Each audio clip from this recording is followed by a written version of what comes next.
These Appalachian Trail stories were never meant to be told, because some secrets don't want wit. I grew up in a small town in western North Carolina, where the mountains feel alive. Bakersville sat near the Tennessee line, swallowed by trees and silence. In Appalachia, the land gets inside you, for better and worse. People there don't just tell stories, they live by them.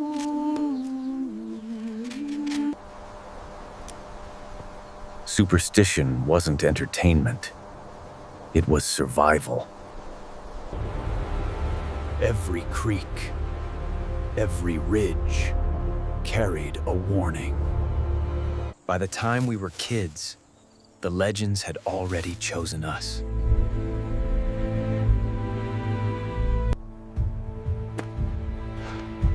That's when we first heard about the witch on Rattlesnake Ridge.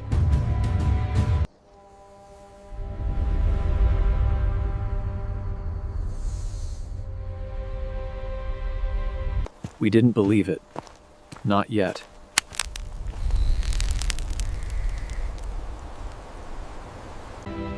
My friend Scoot believed the story completely.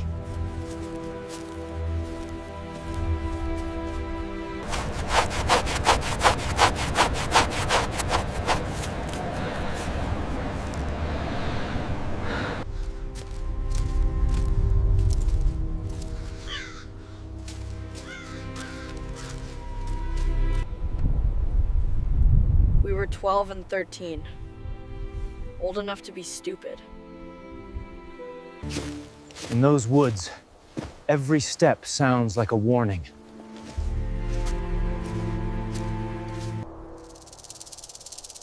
Rattlesnake Ridge wasn't a name. It was advice. The deeper we went, the quieter everything became. Then we smelled it. Smoke.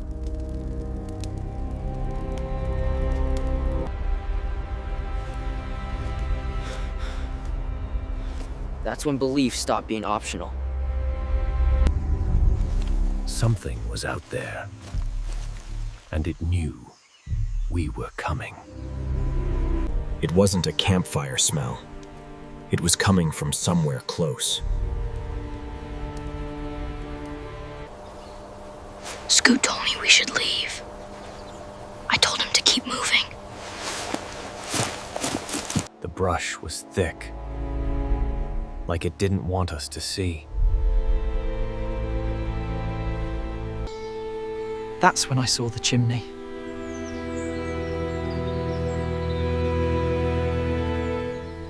A cabin. Old. Hidden. Exactly where the story said it would be. That's when I stopped laughing.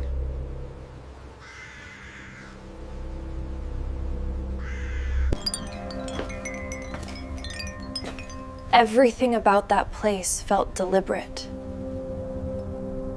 Then the door opened.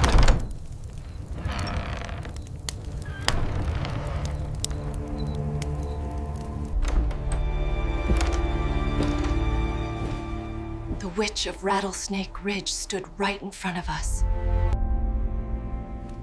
And in that moment, I knew we'd made a mistake. She shouted at us to show ourselves! Scoot froze. I ran.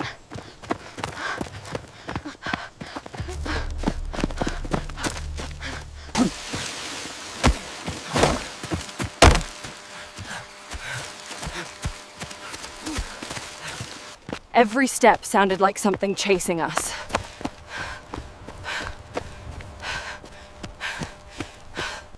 I didn't look back. I was afraid of what I'd see.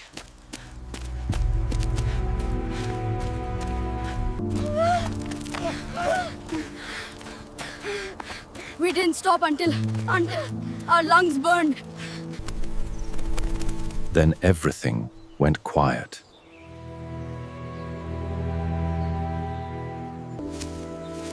We waited, expecting her to appear any second.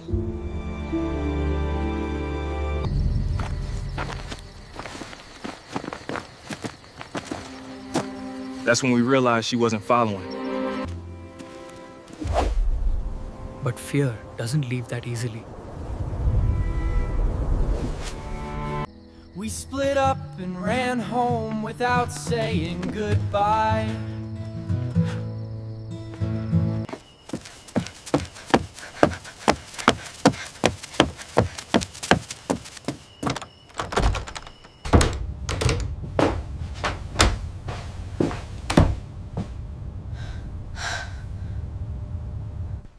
I told them everything. The cabin, the woman, the curse.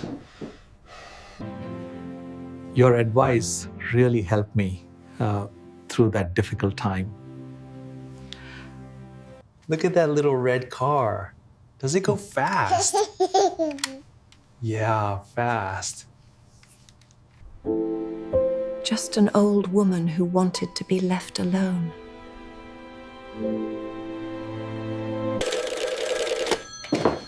They called Scoot's parents to make sure he was safe. We laughed then.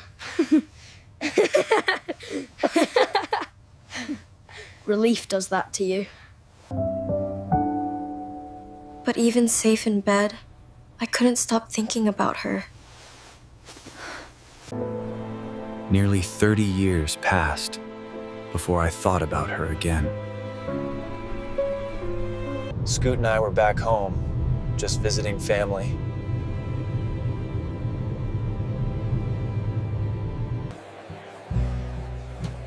So we did what everyone does back home. We went drinking. To the good old days, man. Yeah, we laughed about old stories and those old fears.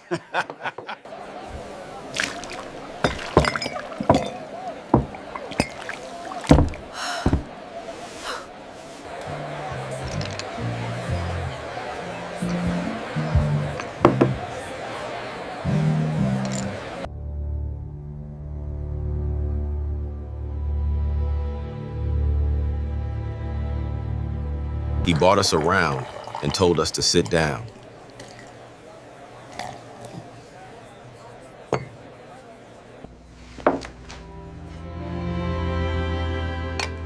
What he told us wasn't folklore.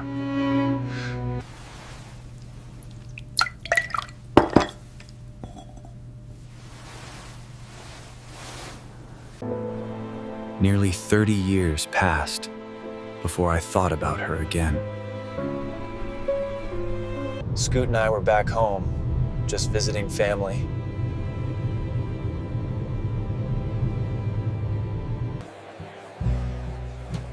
So we did what everyone does back home. We went drinking. To the good old days, man. Yeah, we laughed about old stories and those old fears.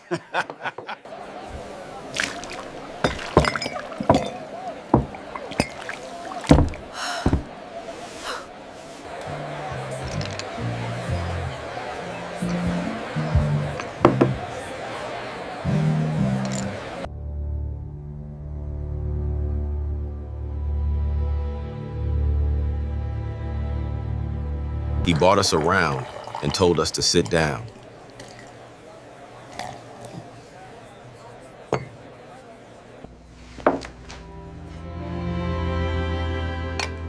What he told us wasn't folklore.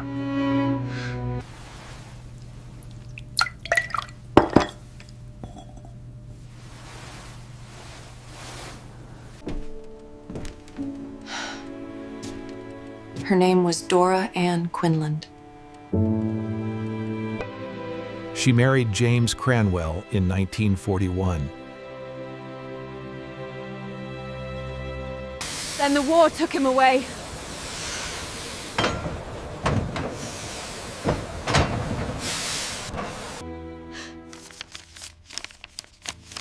In 1942, she was told he'd been killed. Properly. Completely.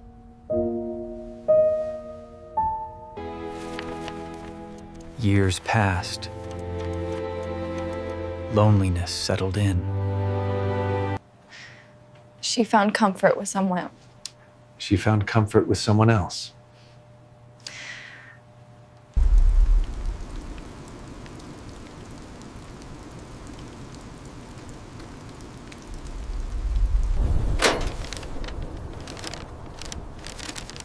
Then another telegram arrived.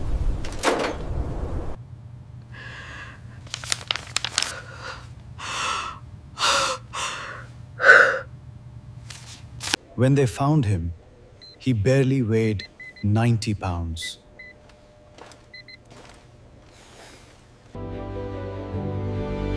He learned how to walk again, how to breathe again. The town welcomed him back as a hero.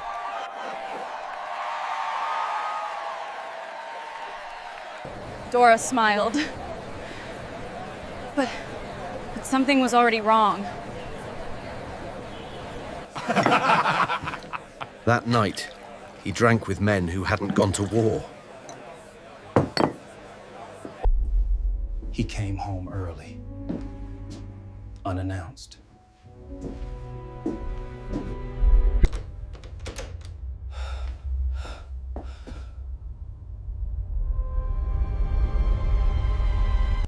Not rumors, not whispers, the truth. Whatever survived the camps didn't survive that moment. The war followed him home.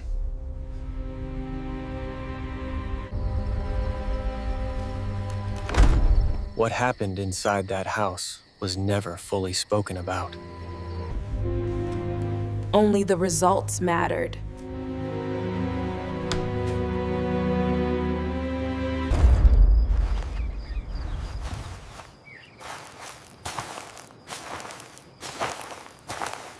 No one saw him leave.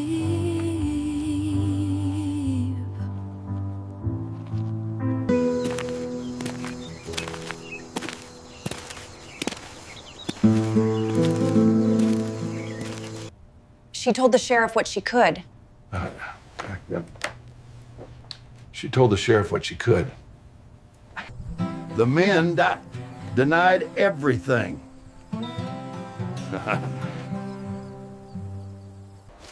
There was no body. No proof.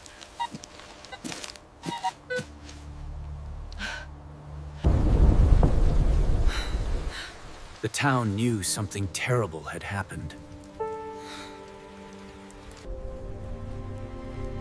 But the story wasn't finished. Weeks passed. People started believing it was over. Then one night, James Cranwell's house burned. There was no one inside who could be saved.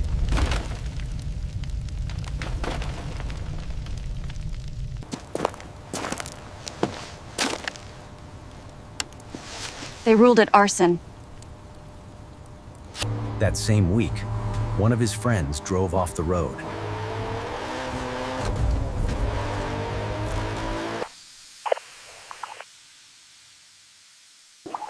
They said it was an accident. The other one died alone, poisoned by bad whiskey. State police came asking questions.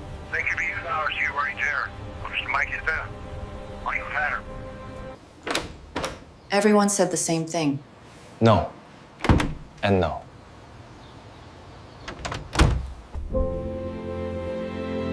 For the first time, Dora Ann slept. After the deaths, Dora Ann left town.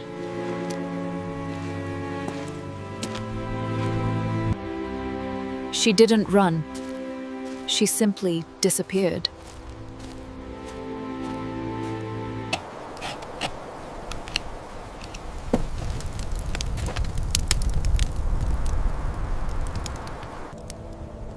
Far enough to be forgotten. Close enough to remember. Every day, she searched the woods. For the body that was never found. Kids noticed the cabin first.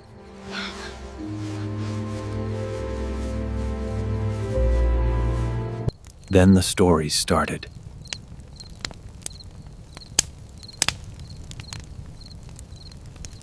Witch.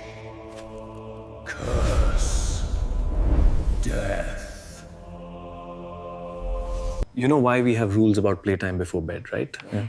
We just want you to be safe and get enough rest for school. Fear was easier than truth.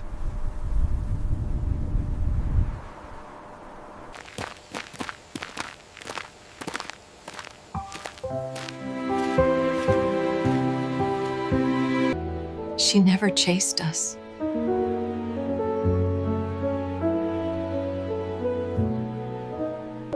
She just wanted to be left alone.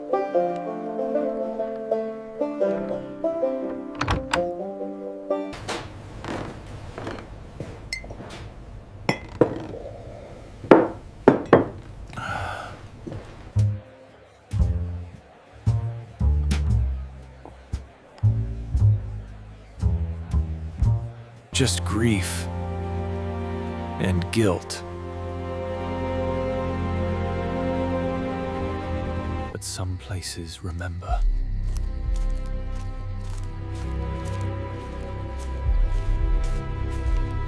And they don't forgive.